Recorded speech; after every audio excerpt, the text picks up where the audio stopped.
मोदी सरकार देश में काला धन खत्म करने के लिए कैशलेस अर्थव्यवस्था बनाना चाहती है, यानी कोई भी लेन देन नकद की जगह डिजिटल तरीके से हो।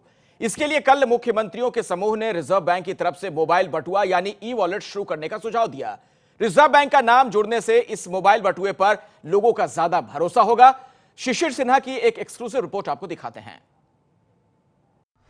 आपके पास डेबिट कार्ड है, क्रेडिट कार्ड है, चेक है, ड्राफ्ट है, लेकिन आप सब्जी वाले को डेबिट कार्ड से पैसा नहीं दे सकते, चाय वाले को क्रेडिट कार्ड से पेमेंट नहीं कर सकते, साबुन खरीदने के लिए चेक नहीं काट सकते और टूथपेस्ट खरीदने के लिए बैंक ड्राफ्ट नहीं बनवा सकते। इन सब अहम जरूरतों के लिए नोटबंदी के बाद ई वॉलेट यानी मोबाइल बटुए का सिस्टम चर्चा में आया है।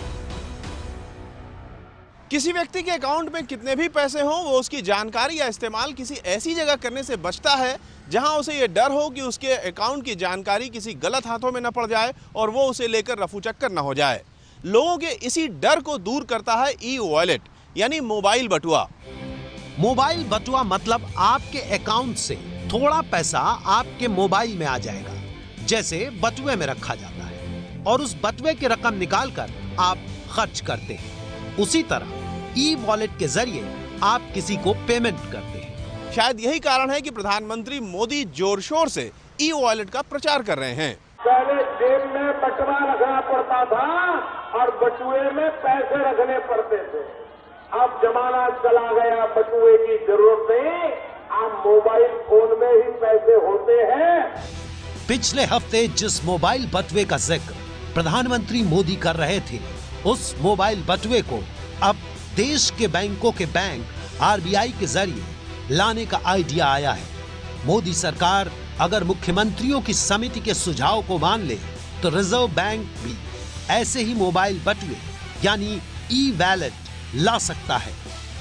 देश में बिना नकदी के लेन देन को बढ़ावा देने के बारे में सुझाव देने के लिए आंध्र प्रदेश के मुख्यमंत्री एन चंद्रबाबू नायडू की अध्यक्षता में गठित मुख्यमंत्रियों के समूह की नीति आयोग के साथ बैठक हुई। समूह ने कई सुझाव दिए, जिसमें से अहम सुझाव रिजर्व बैंक के द्वारा मोबाइल बटुआ शुरू करने को है। सजेशन ये था कि जैसे सेंट्रल बैंक आरबीआई खुद जो है वॉलेट शुरू करे। बैकग्राउंड ये था कि वे जो सेंट्रल बैंक है उसकी एकदम सिक्योर है मामला। मोबाइल बटुआ एक तरह का डिजिटल माध्यम है जहां आप तुरंत पेमेंट करने के लिए पैसे जमा करते हैं।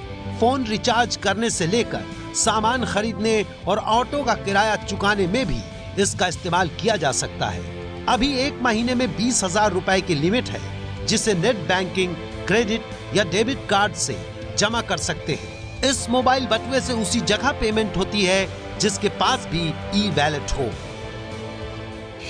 ई वॉलेट यानी मोबाइल बटुआ चलाने वाले Paytm, PayUmoney, MobiKwik, SBI buddy, ICICI pockets, HDFC Chillr जैसे ब्रांड शामिल हैं।